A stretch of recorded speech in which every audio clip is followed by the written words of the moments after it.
Hey learners, welcome back to my channel.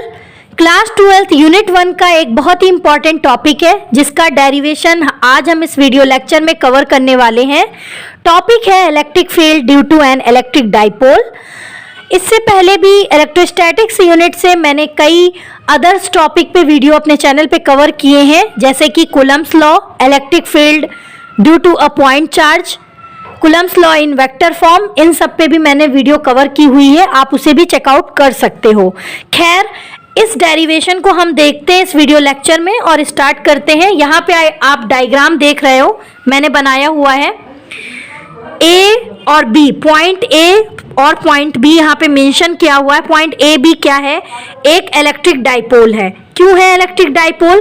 क्योंकि point A पे जो चार्ज रखा हुआ है वो माइनस चार्ज है और पॉइंट बी पे जो चार्ज सिचुएटेड है वो क्या है? प्लस चार्ज है। ए बी पे इसीलिए माइनस और प्लस चार्ज होने की वजह से इलेक्ट्रिक डाइपोल यहाँ पे बन रहा है। माइनस क्यू से यहाँ पॉइंट पे आप जो स्मॉल पी देख रहे हो ये क्या है? Centre of dipole. तो पॉइंट ए से पी तक की जो डिस्टेंस है वो एल है। फिर सेंटर ऑफ डाइपोल जो यहाँ स्मॉल पी है, यहाँ से लेके पॉइंट बी तक की जो डिस्टेंस है वो भी एल है। यानी ए से लेके बी तक की टोटल अगर हम डिस्टेंस देखें तो वो 2l होगी। अब यहाँ पे ये जो पॉइंट आप देख रहे हो जहाँ पे कैपिटल P लिखा है, इस पॉइंट पे हमें इलेक्ट्रिक फील्ड इंटेंसिटी की वैल्यू फाइंड करनी है। E1 E2 क्या है? इलेक्ट्रिक फील्ड इंटेंसिटीज हैं। यहाँ पे E1 क्या डिस्टेंस E1 का जो डायरेक्शन है वो अलग डायरेक्शन है और E2 का जो डायरेक्शन है उसका अपोजिट डायरेक्शन है। राइट, E2 का डायरेक्शन इस तरफ है और E1 का डायरेक्शन आप देख सकते हो एरो से इधर डिनोट किया गया है। यहाँ पे लिखा हुआ है जो मैंने बताया, according to Coulomb's law. Coulomb's law हमारा क्या होता है? तो कूलम्स लॉ हमारा क्या होता है? F is equal to 1/4πε0 Q1 Q2 upon are square. यहाँ पे Q1 Q2 क्या होता है? चार्ज होता है, दो अलग अलग चार्जेस हैं। और R क्या होती है? उन चार्जेस के बीच की डिस्टेंस होती है, जिसको R का स्क्वायर यहाँ पे लिखा जाता है। तो यहाँ पे 1/4πε0 बाद में कंसीडर किया जाता है डाइलेक्ट्रिक कांस्टेंट K से। राइट, तो ये कुछ कूलम्स लॉ होता है। तो यहाँ पे हम कूलम्स लॉ का यूज करेंगे। तो यहाँ पे F की जगह पे इंटेंसिटी E1 लिखा जाएगा इज इक्वल टू 1/4πε0। यहाँ पे दोनों E1 और E2 जो इंटेंसिटीज का फॉर्मूला हम यहाँ पे लिखेंगे, दोनों के लिए चार्ज सेम होगा Q। तो यहाँ पे भी हम Q लिखेंगे अपॉन। अब देखिए यहाँ पे डिस्टेंस में जहाँ पे आर स्क्वायर होता है तो डिस्टेंस की जगह पे हमें क्या लिखना है? Along BP away from P। यानी कि अगर हम B से P तक की डिस्टेंस देखें, क्योंकि हम ये E1 के लिए लिख रहे हैं, तो B से P तक की डिस्टेंस क्या होगी? तो जब हम यहाँ पे डिस्टेंस लिखेंगे तो यहाँ पे along BP away from P लिखा है, यानी कि यहाँ तक जो डिस्टेंस है अलोंग P अगर हम फ्रॉम P अगर हम देखें तो ये इतनी डिस्टेंस R है और ये BP की क्या है? L है। यानी हमको यहाँ पे R से हम ये L माइनस कर देंगे। ठीक है, तो हम R माइनस L का स्क्वायर लिखेंगे। फिर जब इंटेंसिटी E2 के लिए फाइंड करेंगे तो is equal to 1/4πε0 Q from P towards A along PA। तो ये हम पूरी डिस्टेंस ले लेंगे। तो इतनी डिस्टेंस R है, P से स्मॉल p तक की डिस्टेंस R है, और पूरी अगर हम A टू P देखें तो ये R और ये जो L है इतनी, तो ये R और प्लस L ये ऐड हो जाएगी। तो यहाँ पे R प्लस L का होल स्क्वायर हो जाएगा। उसके बाद हमको रिजल्टेंट इंटेंसिटी निकालनी है एट पॉइंट P। इस पॉइंट P पे रिजल्टेंट इंटेंसिटी क्या होगी? तो उसके लिए फॉर्मूला होता है E is equal to E1 minus E2, है ना। रिजल्टेंट क्या है? हम टोटल जो इंटेंसिटी हमारी होती है वो रिजल्टेंट इंटेंसिटी होती है। तो हम इसमें E1 और माइनस E2 की वैल्यू यहाँ पे पुट करते हैं, तो ये हो जाएगा E is equal to 1/4πε0 Q upon R minus L का होल स्क्वायर माइनस ये आ जाएगा 1/4π तो ये आ जाएगा -1/4πε0 Q upon R plus L का होल स्क्वायर, यानी हमने E1 और E2 की वैल्यू यहाँ पे पुट कर दी है। अब यहाँ पे आप देख सकते हो 1/4πε0 Q, यहाँ पे हम कॉमन ले लेंगे, राइट। तो यहाँ पे जब हम कॉमन लेंगे तो ये हो जाएगा E is equal to Q upon 4πε0। अंदर ब्रैकेट में क्या बच रहा है, ये यहाँ पे है 1/R माइनस L का whole square minus 1/R plus L का होल स्क्वायर। तो कुछ इस तरीके से आ रहा है। अब यहाँ पे क्या है, E इज इक्वल टू, अब हम इसे सॉल्व करेंगे, Q अपॉन 4πε0 नीचे मल्टीप्लाई होगी, ये जो डिवाइड में लिखा हुआ है इन दोनों की मल्टीप्लाई होगी, तो आ जाएगा R माइनस L का whole square, R plus L का होल स्क्वायर, राइट। अब इनकी 1 से मल्टीप्लाई होगी तो ऊपर आ जाएगा R प्लस L का whole square minus R minus L का होल स्क्वायर, राइट। तो ये चीज़ यहाँ पे आ जाती है Q अपॉन 4πε0। अब ऊपर A प्लस B का होल स्क्वायर जो हमारा फॉर्मूला होता है वो यहाँ पे लग जाएगा। तो A प्लस B का होल स्क्वायर फॉर्मूला होता है A square plus B square plus 2AB। इसी तरीके से A माइनस B का whole square A square plus B square minus 2AB। तो ये यहाँ पे फॉर्मूला लगेगा।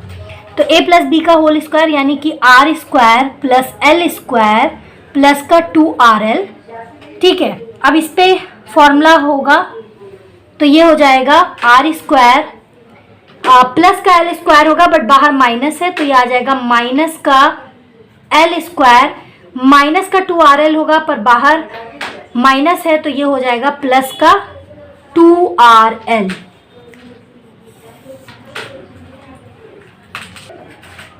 नीचे हम यहाँ पर लिख सकते हैं इनके बराबर में R square minus L square का होल स्क्वायर। क्यों लिख सकते हैं तो इसको अभी हम बताते हैं। यहाँ पे R square minus L, R square plus R square cancel out हो गया, minus L square plus L square cancel out हो जाता है। अब यहाँ पे इस जगह पे ये क्यों लिखा जाता है तो ये मैं अलग से आपको भी बता रही हूँ।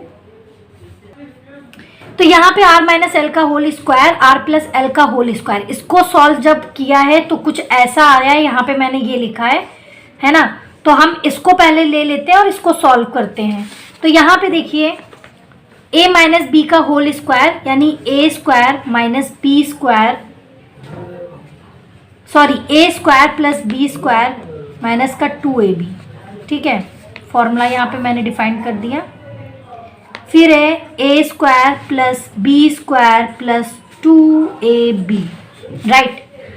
अब कुछ ऐसा मेरे पास हमें मिल गया है, ठीक है। अब उसके बाद क्या करेंगे, इन दोनों की मल्टीप्लिकेशन करेंगे। R स्क्वायर को पहले सबसे मल्टीप्लाई करते हैं तो क्या आ जाएगा R की power 4 plus R square L square plus R square को इससे मल्टीप्लाई करेंगे तो हो जाएगा 2R क्यूब L। उसके बाद प्लस L से सबको करेंगे, है ना, ये L से सबको मल्टीप्लाई करेंगे तो यहाँ पे हो जाएगा plus L square R square plus L की पावर 4 प्लस 2RL क्यूब। अब माइनस 2RL से सबको मल्टीप्लाई करेंगे तो यहाँ पर आ जाएगा minus 2R cube L plus minus minus, यहाँ पर आ जाएगा 2RL cube plus minus minus, तो 2 ज़ा 4 R square L square, right. अब यहाँ पे देखने वाली बात क्या है कि कैंसिल आउट कौन सी चीज़ें हो रही हैं, तो बताइए मुझे। प्लस 2R क्यूब L और माइनस 2R क्यूब L ये कैंसिल आउट हो रहा है। उसके बाद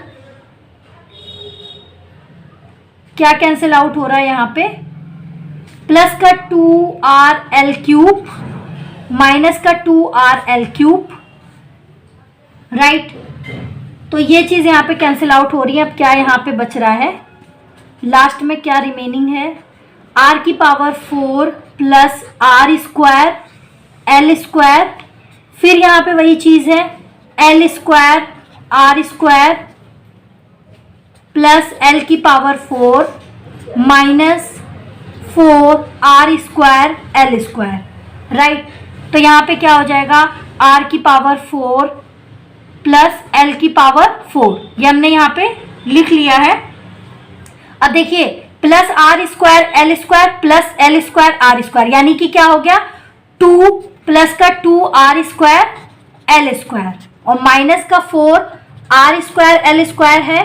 तो यहाँ पे आ जाएगा आर की पावर 4 प्लस एल की पावर 4, तो यहाँ पे ये माइनस हो जाएगा, सेम है ना, तो माइनस का 2 are square L square, right.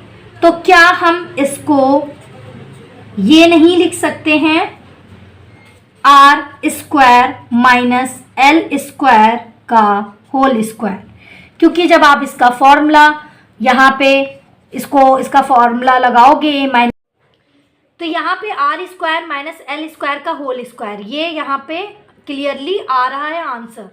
तो आप इसे सॉल्व करके देख लो, a माइनस बी का होल स्क्वायर का फॉर्मूला अप्लाई करो यहाँ पे। तो a की जगह क्या है, r का स्क्वायर है ना, तो यहाँ पे a की जगह स्क्वायर है, तो इसलिए यहाँ पे r की पावर 4 हो गया प्लस b स्क्वायर, तो l की पावर 4 माइनस 2ab, तो यहाँ पे minus 2 are square L square आ जाएगा। यानी आप r square plus L square minus 2 are square L square की जगह पे ये लिख सकते हो r square minus L square का होल स्क्वायर। तो ठीक जब ये आंसर आपका आ रहा है तो आप इसकी जगह आर माइनस एल का whole square R plus L का होल स्क्वायर की जगह पे आप ये वाला formula R square minus L square upon whole square आप लिख सकते हो। तो ठीक मैंने भी यहाँ पे इस जगह पे ये चीज़ लिख दी है। अब समझ में आया आप लोगों को। उसके बाद अब यहाँ पे आगे अगर हम इस क्वेश्चन को करना स्टार्ट करें तो ये क्या हो जाएगा, E is equal to Q upon 4 pi epsilon naught, ऊपर तो सब कैंसिल हो गया था, क्या बचा प्लस 2RL प्लस 2RL, यानी कि 4RL, नीचे आ रहा है हमारा r square minus L square का whole square, right. E is equal to 1/4 pi epsilon nought. अब देखो यहाँ पे ये जो 4R है तो हम इसको लिख लेते हैं 2R इंटू, अब देखो हमारा 2 बच रहा है ना, 4 को हमने 2R लिख लिया, 2 अभी और बचा ना, तो 2 और ये जो Q बाहर लिखा है इसको हम यहाँ पे 1 लिख लिया, Q हमने ब्रैकेट के अंदर लिख लिया है Q, और ये L क्यों लिखा है हमने 2QL पास में, इसलिए लिखा है क्योंकि 2QL किसके बराबर होता है, P के। P क्या है यहाँ पे, electric dipole. P is equal to 2QL होता है, P होता है हमारा इलेक्ट्रिक डाइपोल, ठीक है। तो यहाँ पे क्या आ जाएगा finally, E upon 4 pi epsilon not 1/4 pi epsilon not 2R, 2QL की जगह हम क्या लिख सकते हैं, P लिख सकते हैं, है ना। इलेक्ट्रिक डाइपोल का फॉर्मूला होता है, तो यहाँ पे आ जाएगा P upon are square minus L square का होल स्क्वायर। अब यहाँ पे देखिए, if R is very large in comparison to 2L, यानी कि यहाँ पे जो आर स्क्वायर आया है ना हमारा, ये अगर हम कंपेयर करें तो एल स्क्वायर से बहुत ज़्यादा लार्ज, यहाँ पे लार्ज एक क्वांटिटी है ना, large in comparison to 2L, then R यहाँ पे ग्रेटर देन 2L है, then L square can be neglected in the comparison to R square. तो जब यहाँ पे जो हमारा ये आर है ये 2L के कंपैरिजन में बड़ा है, तो यहाँ पे हम जो है L बहुत ही स्मॉल क्वांटिटी हो गई, तो L को हम यहाँ पे नेगलेक्ट कर देंगे। तो जब L नेगलेक्ट हो जाएगा, मतलब 2L नेगलेक्ट हो जाएगा, तो एल स्क्वायर भी यहाँ पे नेगलेक्ट होगा। तो जिस वजह से यहाँ पे आ जाएगा E is equal to 1/4 pi epsilon naught 2RP upon, अब यहाँ पे ये नेगलेक्ट हो गया तो आर स्क्वायर और होल स्क्वायर ओपन करेंगे तो आर की पावर 4, जहाँ पे क्या हो जाएगा, जहाँ पे क्या हो जाएगा,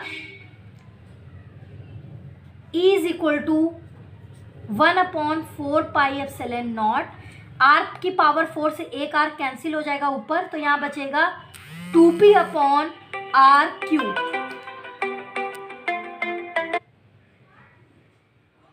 ठीक है, यानी कि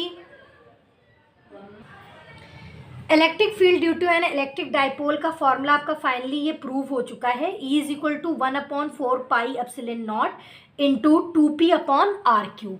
आई होप आपके लिए ये वीडियो यूजफुल रहे, आपको ये टॉपिक समझ में आया हो। Thanks for watching, take care, bye bye, have a nice day.